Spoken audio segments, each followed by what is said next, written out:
The world has gone mad. We've got Chinese spy balloons all around us. We've got UFOs being sighted all around us. We've got a train derailment down in Ohio that nobody seems to be talking about for some odd reason. And to top it all off, I still have to read the side of the craft dinner box in order to make it. What a world we're living in right now.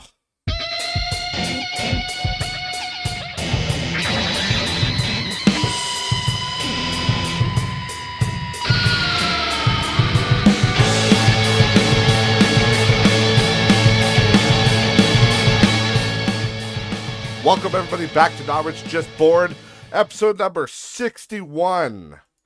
We made it here. This is a big episode. You know why? Because an awesome game got released called Hogwarts Legacy. We're going to talk about my first impressions on that. Obviously, I'm not done it yet. There's much work to be done, Potter. But we're going to talk about that and, kind of my beginning thoughts and where I think they can improve. But first of all, I just wanted to get this story out of the way and talk about it real quick.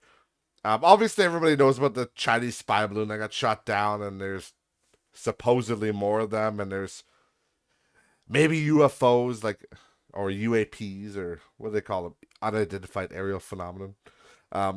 More develops on that. I'll check it out. But it's just a wayward spy balloon. Of course we're going to shoot it down. Or the States, or Canada. Whatever. It's very uninteresting to me because just oh yeah, that's normal. That happens. What I want to talk about is what nobody's talking about, and that's this train deal. Holy fuck, I can't speak. This is why I shouldn't do these fucking podcasts right after work. You get teabagged working a fucking 9 to 5 deal, right? Well, in my condition, 8 to 5. But I do that all day. You work your ass off at your job, and then you go to do something creative at home, and you're goddamn brain dead because you've devoted all your time and effort into this corporate machine that ultimately doesn't give a fuck about you. But that's life, right? But either way, we're here now. We're gonna try not to be brain dead, and we're gonna cover what we want to cover. And then we're going to move on with our lives and play more Harry Potter. But, anyways, there's this train derailment. Fucking say the word properly, you dick. And the first weird thing is that nobody's talking about it. Now, I heard it from my friend of the podcast, Sword Kira. He was talking about it. He said it sounded weird, and people are thinking aliens too, and why isn't this being covered? It's a big deal. And it is weird because CNN isn't covering it. And Fox or any of those news organizations. When I Googled Ohio train derailment, there's now on Google, there's stories coming up about from the Guardian and stuff like that. So they're just starting to talk about it now, but I think that's because people were getting a little bit fucking pissed off about it, and they're like, "Hey, this is a pretty big, everybody's about climate change right now. That's what the whole damn world is about. We got these stupid billionaires and millionaires and celebrities and whatnot in their fucking private jets, and I've talked about it before, but I'm gonna say it again because it pisses me off. They're fucking sitting in a private jet, burning off jet fuel, absolutely contributing to a problem. And they're going to lecture us about using stoves. Fuck you. But either way, you don't hear Leo DiCaprio talking about this. And that's pretty fucking weird to me. Because, I hate that when you grab a tab on your browser and then you drag it so it creates its own. It's its own tab now. Its own page, not a tab. It's fuck. Turn that shit off. I gotta drag it back on there. Okay, I just don't know how to. That's fine. But anyways, nobody's talking about this. None of these people, they're all shutting the fuck up. And now, what is it? Is it aliens? I don't know. But supposedly, I think personally what's going on is that it's a big train derailment, and whoever owns the train or whatever the business is, I'm guessing that they have a vested interest in CNN and the news, right?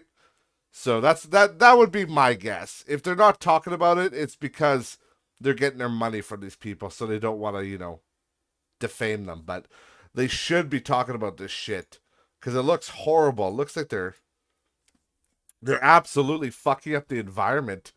And I'm trying to look for. Let me just Google it here. What was the chemical? It's like polyethylene or something. Is the chemical? Oh. What's the chemical in photosynthesis? Yeah, I want to know that right now. Let's go. Is that what is the photosynthesis? I don't know. I'm getting off track. What is the chemical in Ohio train derailment? It's a toxic chemical. But of course, nobody's going to fucking talk about it. See, like, global news is coming up now, and there's a few other ones. It's by East Palestine, which is a part of Ohio, I'm guessing. Oh, Ohio derailed train chemical cloud. Highly unlikely to impact Canada. Yeah, bullshit. I can't remember. I think there's this guy here that he covers it in a video, and he does a pretty good job. So I might just let him explain it to you guys, and we'll go from there. If I have to cut it off of YouTube, whatever, I'll cut it off YouTube. But this guy made a TikTok, I guess, about it. He's a chemist, and I'll just let him explain why it's important. This comes from Citizen Free Press on Twitter. They were the ones that shared this video. And the reason I found this video, and there's another video of a guy swearing, because he's in Darlington, Ohio, and he's looking in the air, and he's got this video, and it's just these black clouds in the sky. And, some people are like, well, there's storm clouds, but this is, and I quote from his video, he says, "These aren't storm clouds. This is the fucking shit they burn off in East Palestine. This is over Darlington." Those are his exact words. And it's just like, like I said, I'll let this guy explain it to you guys, because he's a chemist and a lot more qualified than me. But when it comes to this whole train derailment, I think those aren't storm clouds. Those are fucking weird looking clouds. That's clearly something being burned off, and I think it's turned into like an acid of sort, is what the guy says. But yeah, we'll just list him here. He's got a short video here, so pay attention, class.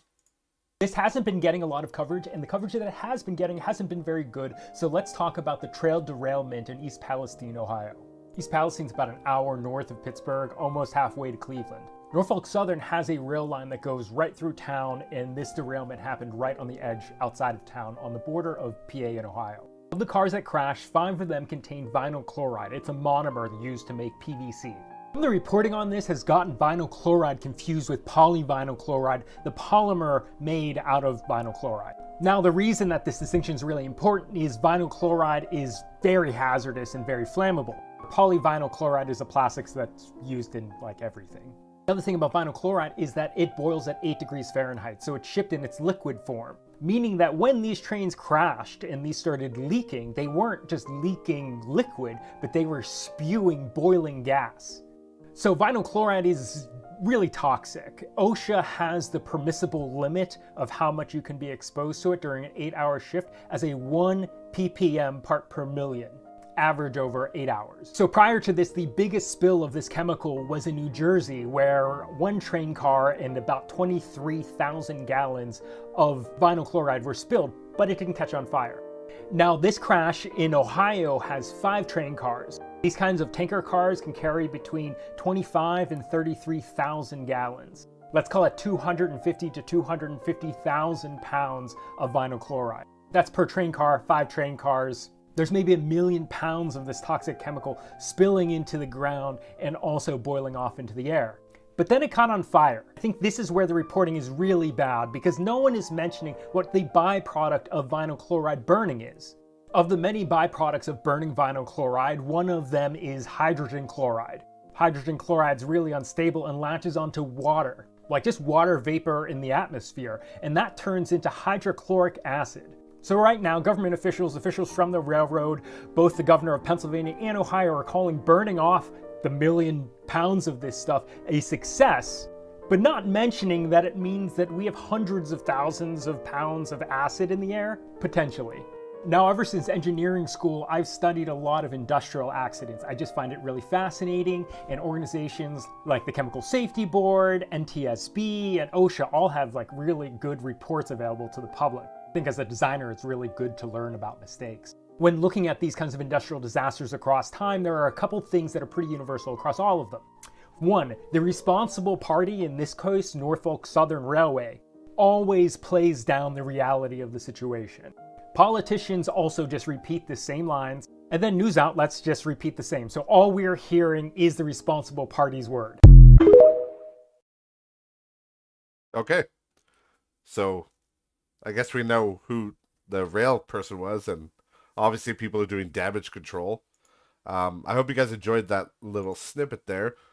That's not that I use TikTok, but if you're interested, that's at Nick Drom. NICKDROM on TikTok. I'm sure he's on Instagram and whatever else, but if you want to, look at that video and fact check me, or whatever you got to do. But that's, I feel like that was an important video just for people to see, because he really kind of breaks it down, and you could say, like, so these clouds, like, they're burning off, and the government officials basically are saying that it's a success. Like, they've got it under control, and it's a controlled burn. It's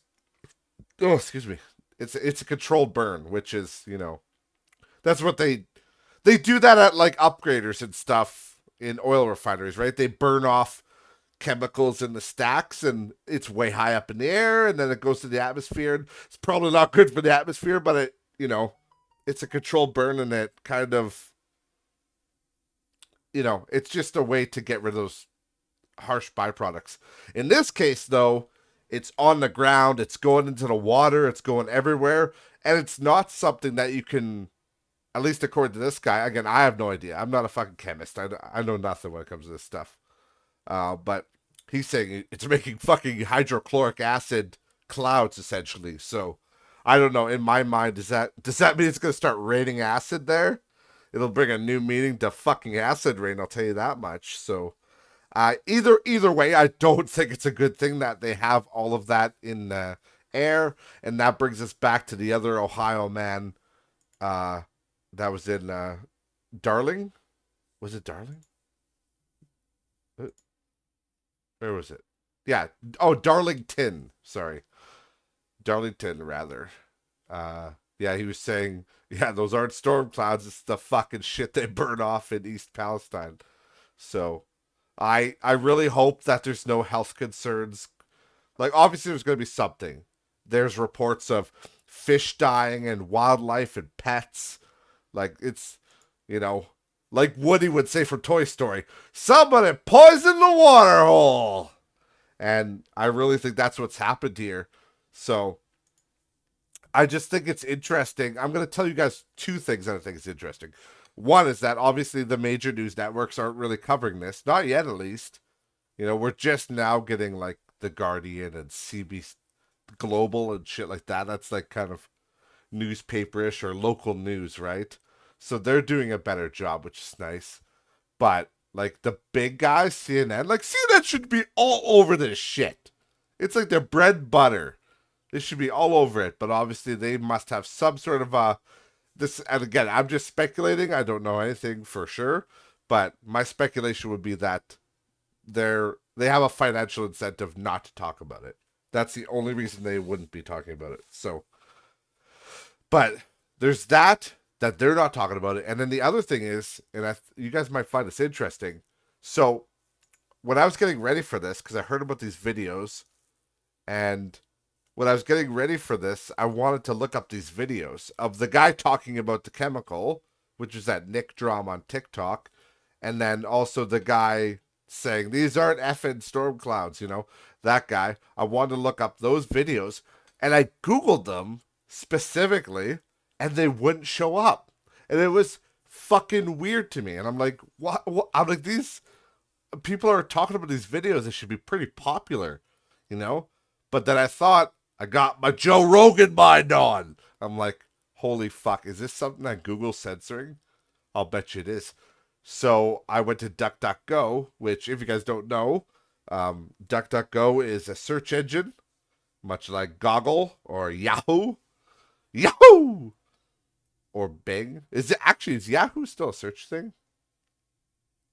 It must be, right? Ask Jeeves, is that still around? I don't know. The main two are Google and Bing, right? But everybody uses Google. It's literally a term that you Google things. But the thing that a lot of people don't know is that Google censors their search results. And they fucking do it. It's true. And I've just proven it now. There's times in the past where, people have said it, and it's happened that like Joe Rogan, for example, he's done on a show where he's trying to find something during COVID, and then he couldn't find it afterward. Like when he Googled it, he couldn't find it, and the DuckDuckGo found it. So what DuckDuckGo does, I'm getting my words mixed up here. What it does is it searches exactly what you ask for, and it's not filtered. So it'll just find whatever you want. They don't censor anything. They just give you what you ask for. And I DuckDuckGo'd it, and the video popped right up. It was the top response on DuckDuckGo.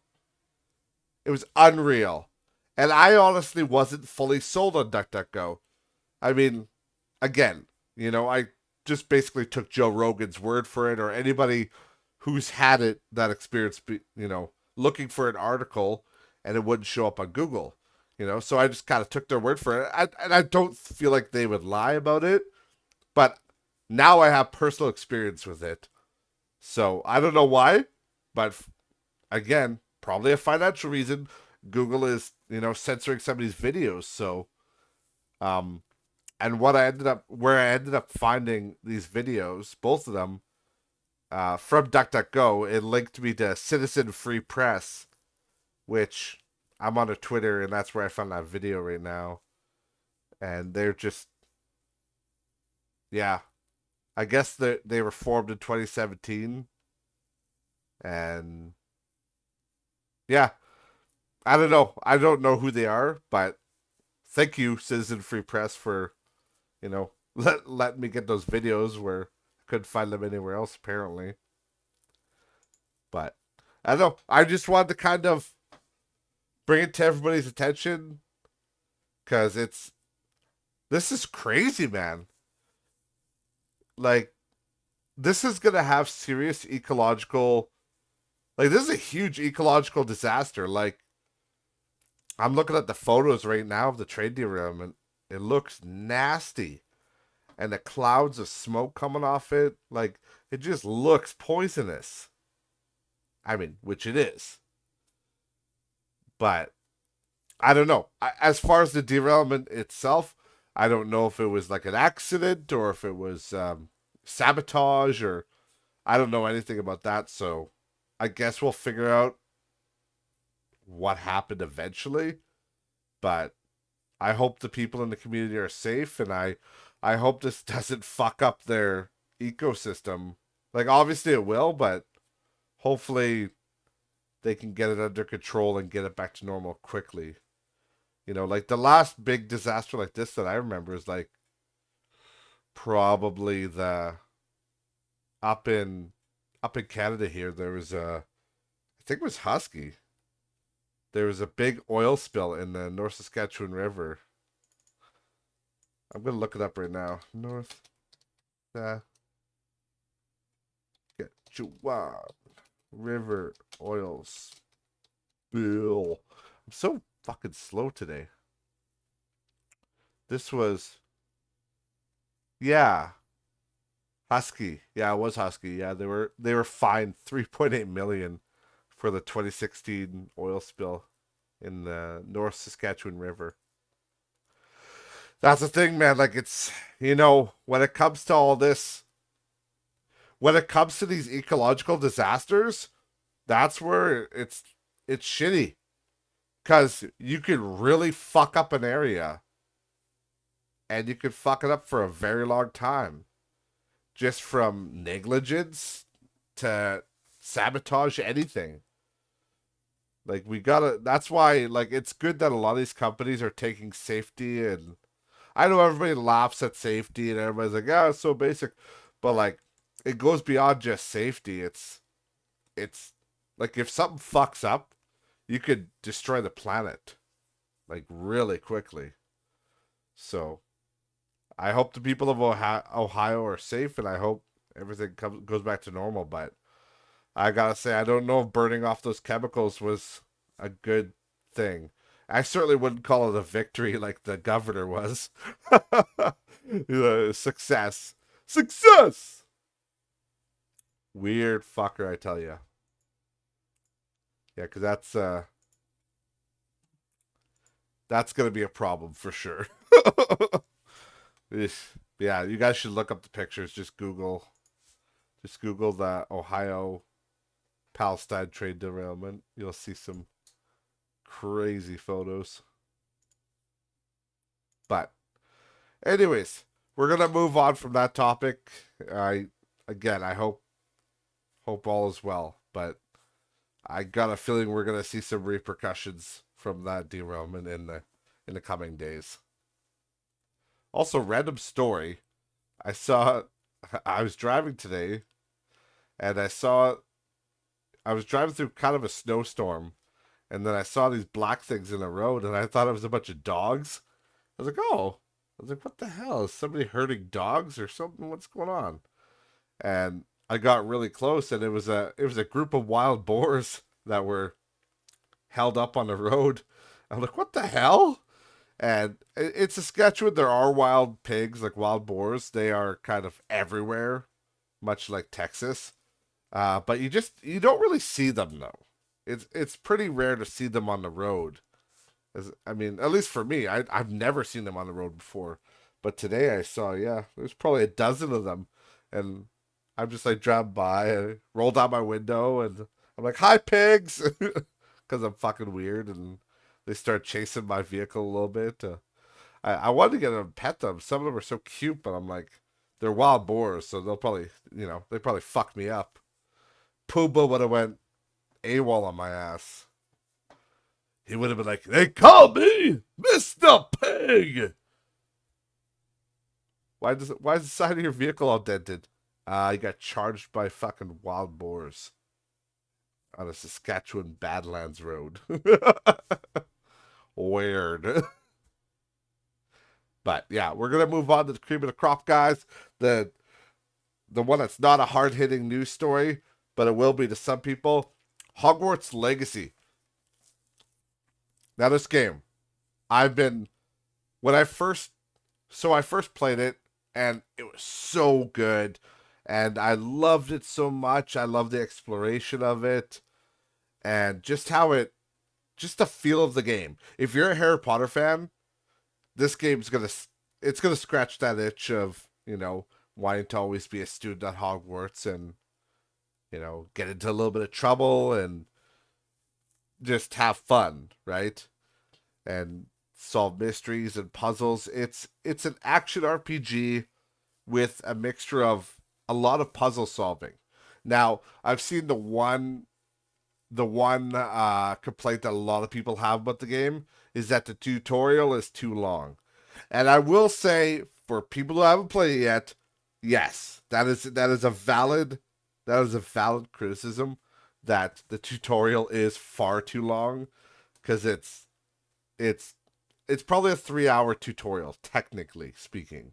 Like you're always doing things and you're progressing a story at first, but you know, until the point where, You're kind of in the world of Hogwarts and you can do what you want and you've got like a broom and you can fly and do all that kind of stuff. You're looking at probably 3 hours, 4 hours. But on the other hand, I will say it's also kind of nice that it eases you into things. It's not just like, here's your broom, here's your spells, go Avada Kedavra some kids. No, it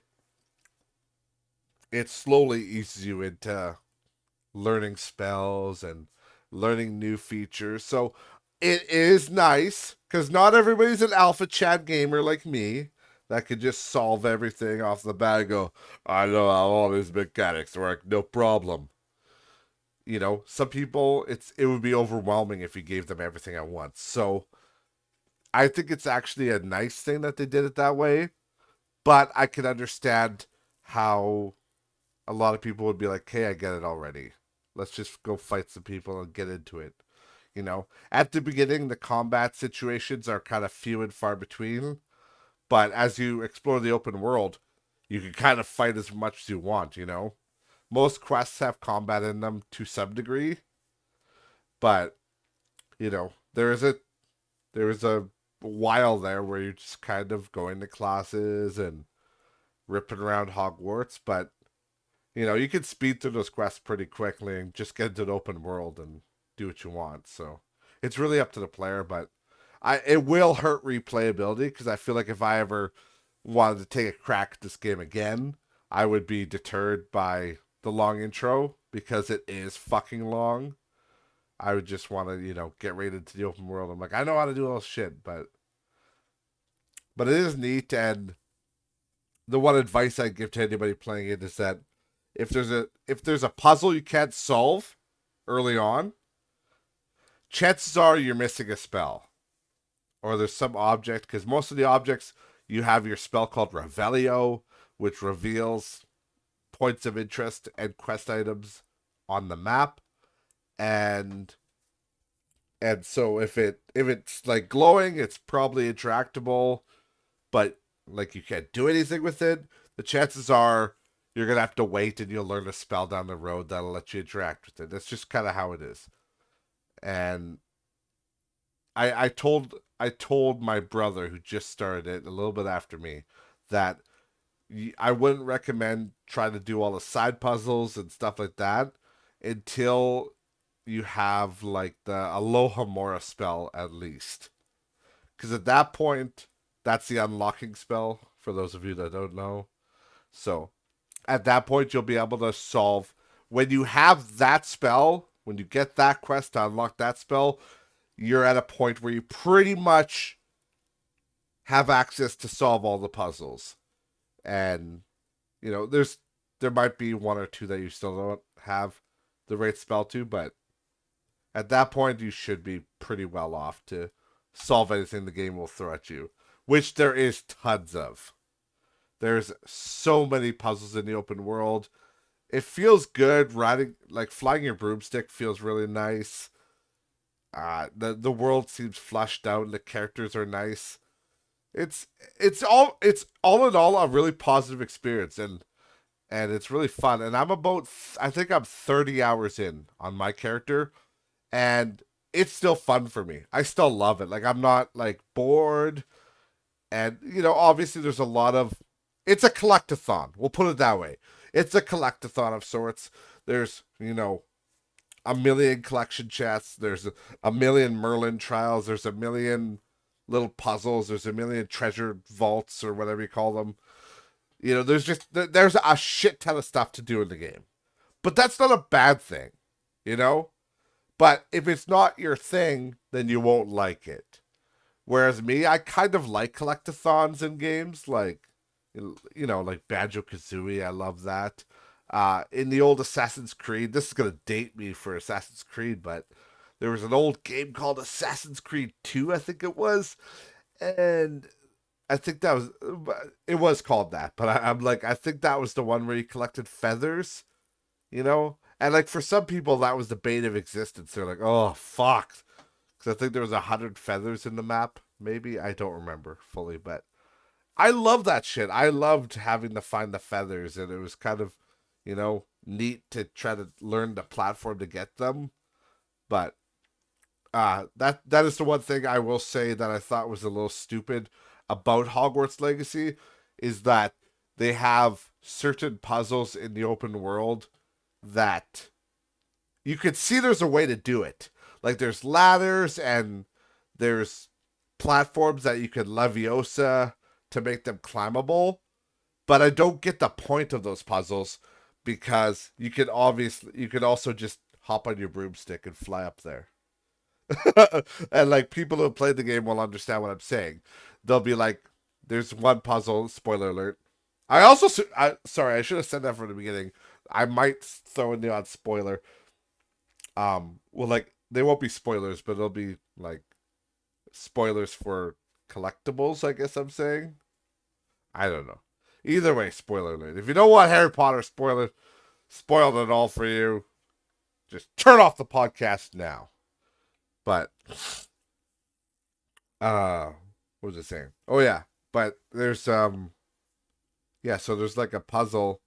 One of the puzzles is ancient magic hotspots. Well, it's not really a puzzle, it's just a collectible. But it increases your ancient power meter the more you get of them. So basically you have to grab it out of the ground and then you have to find it in the immediate vicinity. Now usually they put these in like castles, like keeps, and you find them and then you got to find where the rest of them are in that location, the traces of ancient magic. But it's very trivial that you could just fly and find them. You can fly to the castle and find them. Like you don't it's just I don't know. It's strange to me that they added platform sections there whereas you don't need to do the platforming. Like so it's like did they add it just in case people wanted the platform and didn't want to just do the easy thing and use their broom? Like I don't know. Or they could have done it I think ultimately they did it so that if people never got a broomstick, because technically you could go through the game, I guess, and not have a broomstick.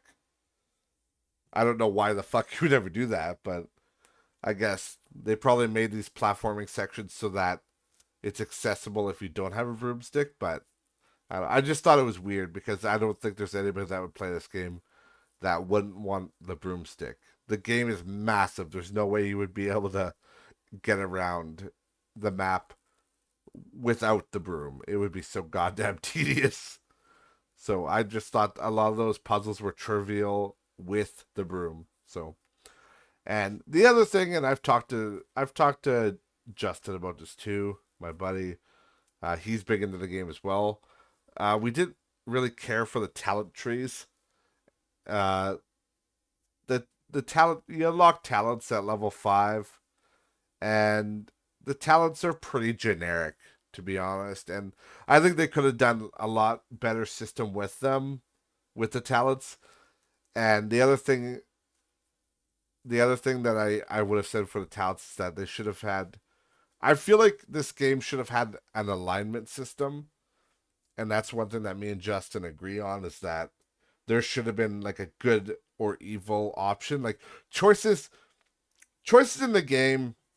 Like obviously there's nice dialogue and kind of meaner dialogue, but they don't ultimately really mean anything as far as I've seen anyway. So I think you know they should have had more of a fable system, like an alignment system. And then, if you do evil things, maybe you could do more of the dark arts. And then the good side, you do more good things. So I don't know. We were throwing around some ideas that we thought would be neat, and maybe if you're evil, you could do the travel thing. Instead of the broomstick, you could travel like how the Death Eaters kind of apparate in the movies. They kind of turn into mist and do that. I think that'd be neat for an evil character to have as an ability, and then I don't know what the good guys would have, but you know, they could turn into a golden snitch maybe. But I don't know. I just think an alignment system would have been cool, And then, if you're evil, you can go into more of the dark arts. And then if you're a good character, you can, I don't know, maybe you're better at alchemy, or there's good magic to add. I'm not sure what the good magic is in Harry Potter, but the light. Maybe it's the expecto patronum. Maybe that's the good magic. But I don't know. I think an alignment system would have been neat, and more in depth talent trees. I think would have been nicer. But all in all, I love the game. It's really great. It's definitely a lot of fan service, and there's a lot of cool Easter eggs. And like Hogwarts itself, the castle is massive, and there's lots of shit to do in it. And it's almost a little overwhelming at first. You're like, holy hell, this is a huge place to explore. There's puzzles everywhere.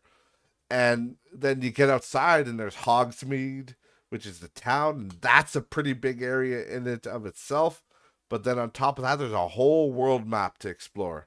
And I'm not even close to being done the whole world map. Like, there's so much shit to do.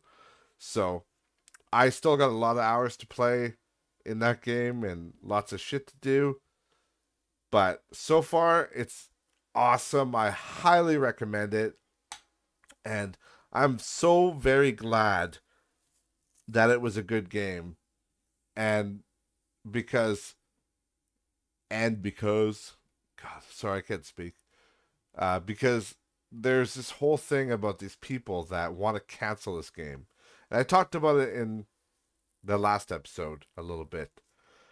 Because there is a group of people, these hardcore, these hard left guys that are, they want to cancel this game because they don't like J.K. Rowling. And it's fucking hilarious now because they're they're missing out on a great game. Those stupid idiots. And it's even funnier because I'm going to show you guys this. There's this one. Oh, sorry.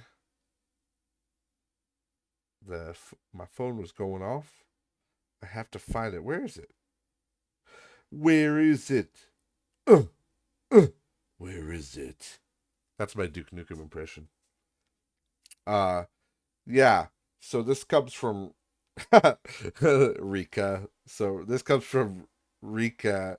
Recat FF4 or yeah, FF14 on Twitter. Rika FF14 on Twitter. So she retweets, here's Cold Sun, the admin of Reset Era, enjoying Hogwarts Legacy. This is on Steam. Just a reminder, discussion of that game is not allowed on the Reset Era forum and is a bannable offense. So, one of the administrators of Reset Era is on Steam, active, playing Hogwarts Legacy. When on their forum, you're not allowed to discuss the game, and it's a bannable if you do, because they don't like J.K. Rowling and they're trying to be all woke. That is fucking cringe as shit. That is so fucked. I love it though. People are so goddamn stupid. Oh, it just makes me laugh. And the way I wanted to end off this episode was I wanted to talk about this article. Let me bring it up. I forgot to bring it up already. I was all prepared with the trade shit, and then I go to open this one, and I never did. Oh my god, it's the top search result. So this is I'm sorry, I'm already laughing, but this is, and I know if my buddy Justin is watching this, I'm building it up a little. I'm pausing. It's called timing, all right, Justin. But I'm timing this because I told him I was gonna save this for the podcast because he told me to read the Wired review of Hogwarts Legacy because it's so ridiculous, and this is the point where people are hopefully gonna wake up and realize that these dumbasses have an agenda. Okay? They have an agenda. These game reviewers, these news outlets, all this shit. We talked about it with the trade derailment. You know, Google was hiding search results. CNN has reported on it. All these people, you gotta understand, people have bias and people have agendas. Now, this is just so ridiculous because I don't give a shit if you hate Harry Potter. I don't care if you. It doesn't matter. Like, it doesn't matter what you feel about Harry Potter or like anything. Very few games in history, to me, have ever gotten a 1 out of 10.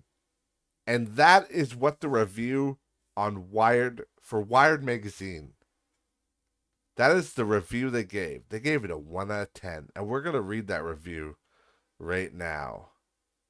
Right after, I'm going to just look up Big Rigs Over the Road Racing. Big Rigs Over the Road Racing. Big Rigs is by far one of the worst games in history. It's a PC game. I'm sure everybody's seen the AVGN episode about it by now, but it's a game that was released and it was just fucking broken. Absolutely broken.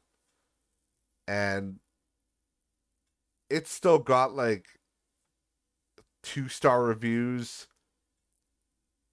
a couple of 1 stars. It's got like 8% on Metacritic, 2 out of 5 on eBay. I don't even know what the fuck that means.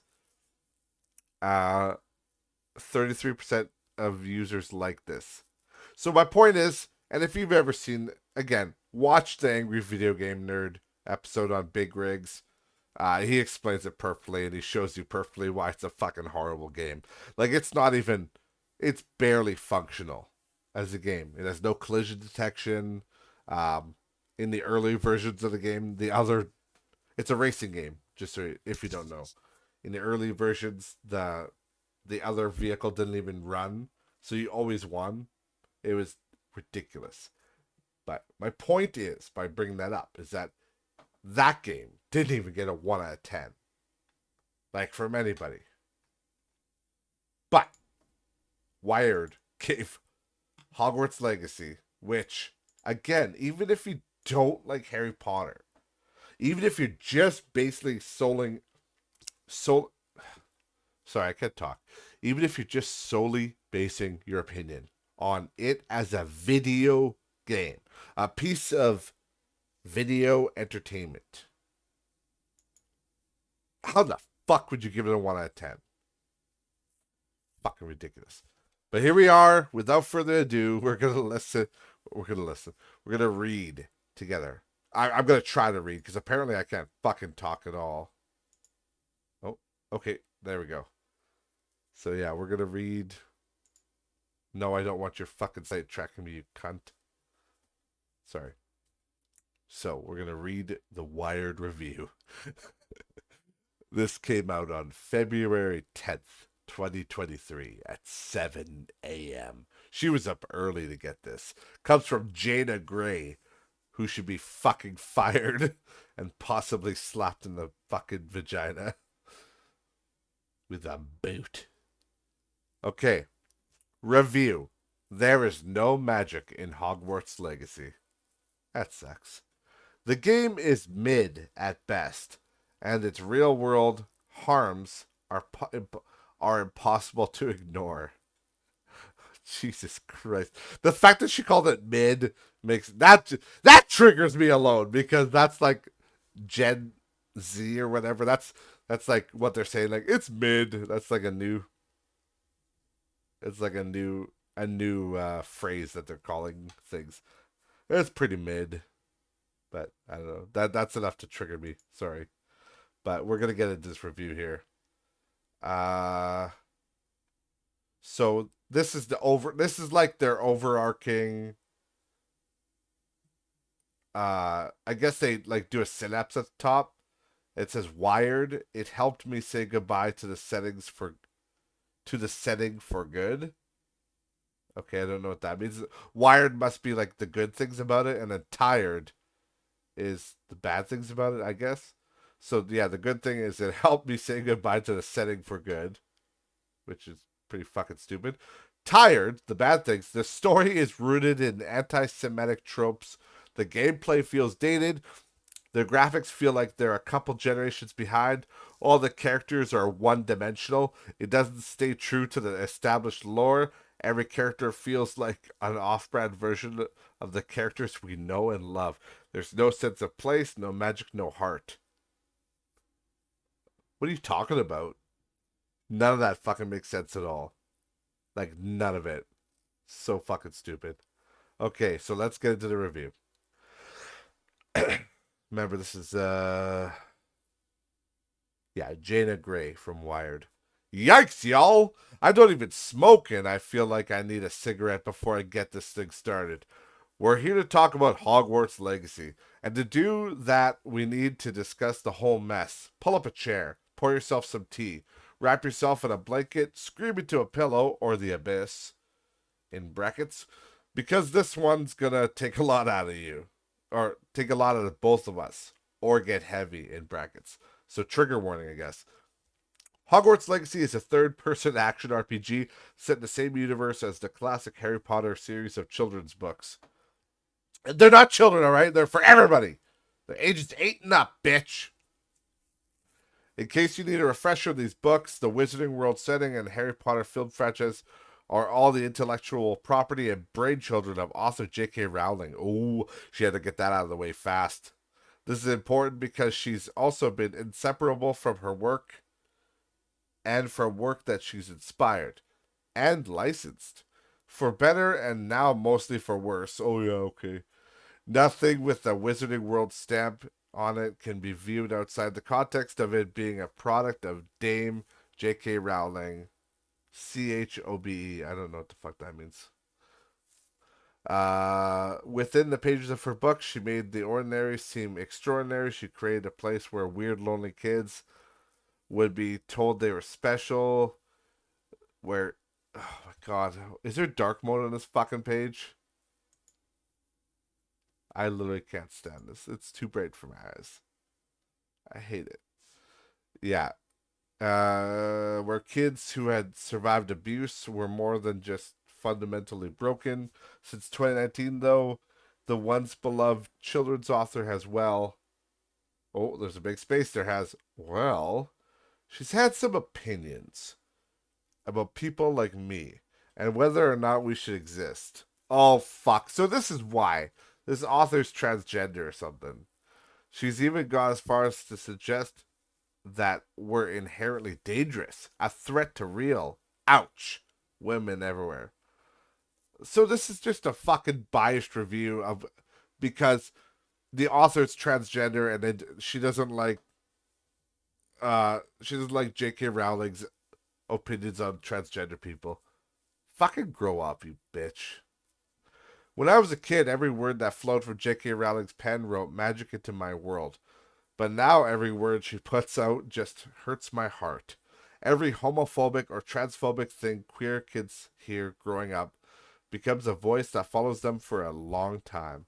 We hear relatives, friends, and parents say awful things about us and to us. For a lot of us, we fight those voices every day. When one of those voices comes from the author who taught you about accepting yourself, a person you thought truly saw you and kids like you, it hurts in a way I honestly hope she never understands. I wouldn't wish it on anyone. I don't hate her. Yeah, okay. You don't. Clearly. I don't hate her. It would honestly be easier if I did. Inside me somewhere, there's a kid who still loves her despite everything. That kid has a lot of experience loving people who hurt her. Oh, yeah, sorry.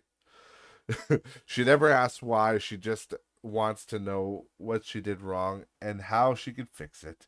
It's hard to tell her there's nothing left to fix and that there are places we can't return to. Places like Hogwarts. Oh, Okay, calm down, calm down. Don't worry, guys. We're almost through this. We're almost through this. This place is this subtitled is Unforgivable Curses. I remember when the book first came out, the gangly boy on the cover illustration, the school book fair. At that, at the time, it was just another chapter book on the shelves, beside the likes of Bunnicula. I remember Bunnicula and Goosebumps. I'd be honest, it wasn't a never-ending story situation for me. I didn't open the cover and get transported to the world of magic and mystery. I liked it, but I liked it, but that was that. I was the third. It was the third book, The Prisoner of Azkaban, that wrapped its world around me and drew me in. I'm sorry. Fuck me. I need to. Can I view this in dark mode? Okay, I'm back. It was the first one that felt dangerous to me. Watching these characters I knew contend with adult level peril, I felt seen. I felt seen? I don't. Oh, I felt seen. So she's saying she felt like she was seen. Okay, I get it. In Harry, I saw my own rough childhood reflected. I shared his frustration with the adult world and that tight knot of anger he couldn't really understand boiling away in his chest. In Ron, I knew what it was to go to school in hand-me-downs, to worry about money in a way that no other child should. And I also knew what it was like to be made fun of for being a redhead. Oh, sorry. In Hermione, I saw my relentless and often annoyingly assertive sense of right and wrong, and how it often got her and me in trouble. After Prisoner of Azkaban, I was in deep. What? Okay, I'm gonna skip this part. Like it doesn't fucking make sense. This has nothing to do with the fucking game.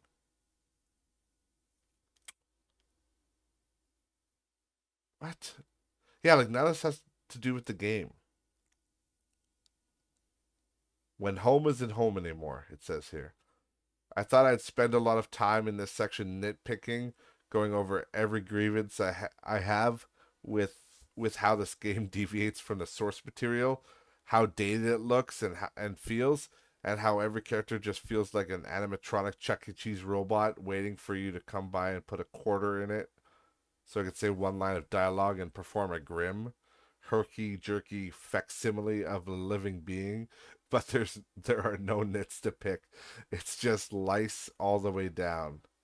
The longer I spent in this version of Hogwarts, the more I could feel a tangible absence. There's definitely something missing. I thought maybe it was the lackluster art direction, the one-dimensional characters that feel store-brand versions of the ones we know and love, or even the conspicuous lack of the iconic John Williams score. But there's a bigger absence here. There's a hole where this game's heart should be. You can't see it at first. You have to really feel around its edges. Stop looking for what is there and start noticing what isn't.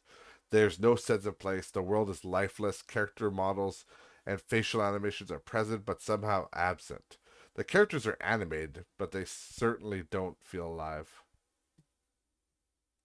Jesus Christ. Okay.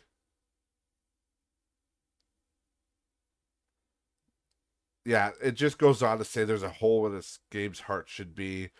I don't feel like fucking reading any of this bullshit because it's just all bullshit. She goes on to say the new movies are bad, not just morally, but qualitatively. There's not they're not fun to watch. They're a spectacle, but it all feels flat and kind of confusing. If you look closely, you can see the steady decline in quality in the new movies as the new movies go on, with IP owners trying to wring any remaining semblance of life from the franchise. Yeah, it's basically it's just a whole hit piece of saying like I don't like J.K. Rowling, so I'm not going to support any of her shit.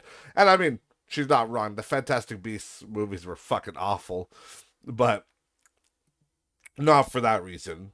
The thing is, the Fantastic Beasts movie was a whole. I mean, besides the whole beasts side of it with Newt and all that, It was like a whole backstory of Dumbledore and him being gay. And she was trying to be fucking inclusive doing that. But no, because she went she had a because she had a bad take according to you on transgender people. Not no, that the fucking solidarity for, the LGBTQ community wasn't enough because it didn't go as much as you wanted. And that just shows that it doesn't matter how far you go with this community. You can't be woke enough, people. That's how it is. You can't be woke enough because it doesn't matter. They'll eventually turn on you. You can't be woke enough. There'll be a limit. You'll hit a limit somewhere. They're like, why is there no gay people in Harry Potter? So she's like, well, I suppose, Dumbledore can be gay. And they're like, yeah, Dumbledore's gay. And then they hold fucking new Fantastic Beasts movies. And they had a whole fucking story about him and, and his gay lover, Grindelwald or whatever, which is fine. It's fine to do that, whatever. But J.K. Rowling did that literally to be inclusive. But then, the whole they went from, being LGBT, whatever, all that stuff. And now, like, transgender, that's the new buzzword, right? But J.K. Rowling said, no, I don't want guys in the girls' bathroom. And I don't want girls in the guys' bathroom. That's ridiculous. And that's her fucking opinion. And she is entitled to an opinion. She can have it if she wants. But no, that's not, no, it's too far. It's too far, no. So you turn on her.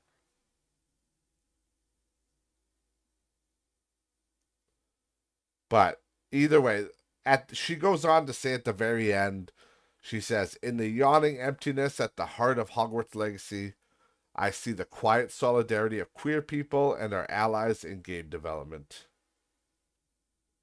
I probably won't ever know your names, but you know who you are. I see you, and I appreciate you more than words could ever express. Thank you for making it easy for me to close the book on Hogwarts and Harry Potter.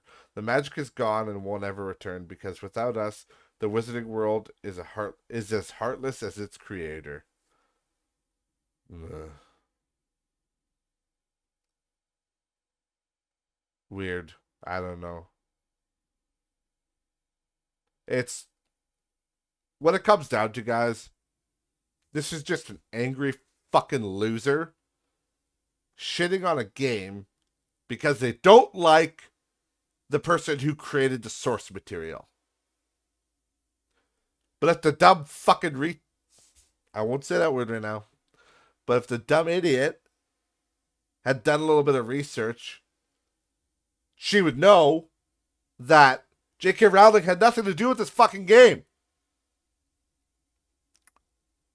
And I would fire this cocksucker. I really would. Because this review is slander. That's all it is. It's fucking slander. The game is awesome. It's an amazing game. And even if it wasn't like as amazing as it was, again, like I said, if you hated Harry Potter, if you hated the source material, and you just based it on the simple gameplay, it is no different. It would be no different than reviewing like the new fucking Assassin's Creed.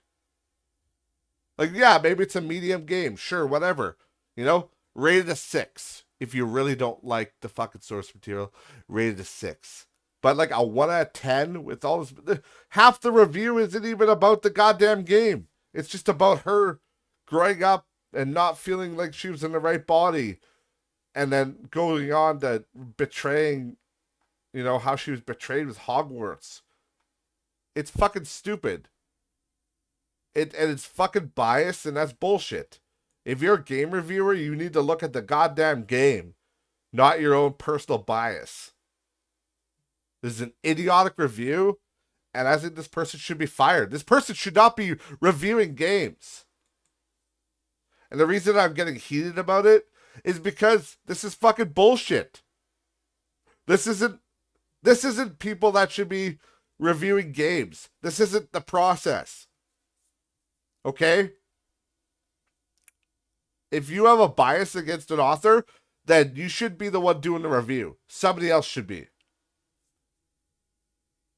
But this is actually a good thing, I would argue. It's a good thing because, like I said at the beginning of this goddamn review, people are waking up to this shit. People are getting smarter. They're realizing that people have bias. And it's not like, it's okay to have your own personal bias. But if you are working for a review company, you need to leave that shit at the door. Because it's not about your personal bias against the author of the source material. You need to review it as a game. And this person did not do that. So Jada Gray, go fuck yourself. Nobody gives a fuck that you're transgender. You live your life, that's fine. It's okay to be transgender. But you gotta also accept the good with the bad. You gotta accept that not everybody's gonna agree with you. Not everybody's gonna have the same views on what you are. Like Jada, it's obviously a guy that transitioned to a girl. You know? Would I be a little weirded out with, you know, this person being in the same bathroom as my daughter? Yeah, I would be. Okay? I would be. Because by all looks and accounts, that's a fucking man. Okay? Do what you want. But you gotta understand there's consequences for what you do. And yeah, you might have to go to the men's washroom. I'm sorry. Or have a unisex bathroom. I don't give a fuck. But the point is, if I have a little daughter and she's going to the bathroom and there's a fucking very large man in the bathroom with her, I'm going to have some questions. Okay? That's all there is to it. I'm going to end the podcast here because I'm very hungry right now. I'm a little heated, but I'm so fucking tired of this bias shit. And this review, this is the first review that's actually made me mad, because this game does not deserve it. It does not deserve that review. It's incredibly biased and it's just not good. We need objective journalism. We don't need bias. And that comes from everything. And I will leave you guys with this before I close off. There is in Hogwarts Legacy, they wanted to be inclusive too. So there is actually a transgender character in the game. I'm gonna look it up. Hogwarts. Let me see.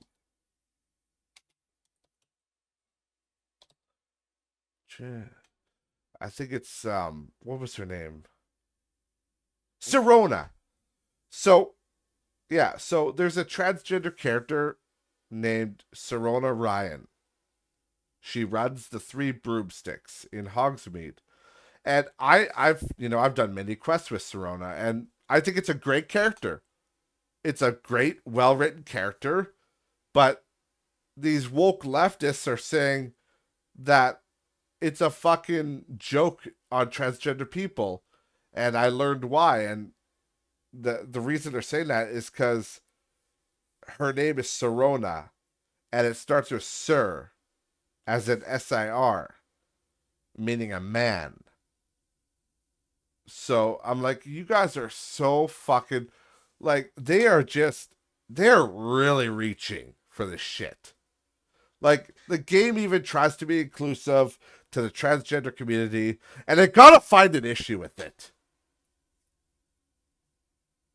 Fuck me, guys. Like, well, the name is Sirona, which is, like, Sirona is that's totally a fucking Hogwarts, like, a Harry Potter universe. That is such a Wizarding World name, Sirona. And it's like, but no, they gotta say, well, Sir is actually a joke. It was the developer dunking on trans people because it's a guy that identifies as a girl that's transitioned to a girl, and the her name starts with Sir, as in it's secretly a guy. Like, fuck, people. Get your shit together. Either way, that's the end of the podcast. I'm done ranting. I'm very hungry. I need to go eat. I'm literally going to fall over. That Wired review took a lot out of me, guys. But thank you guys so much for watching the podcast. I hope you enjoyed this episode. Links to social media are in the description below. And I will see you in the next episode. See you guys.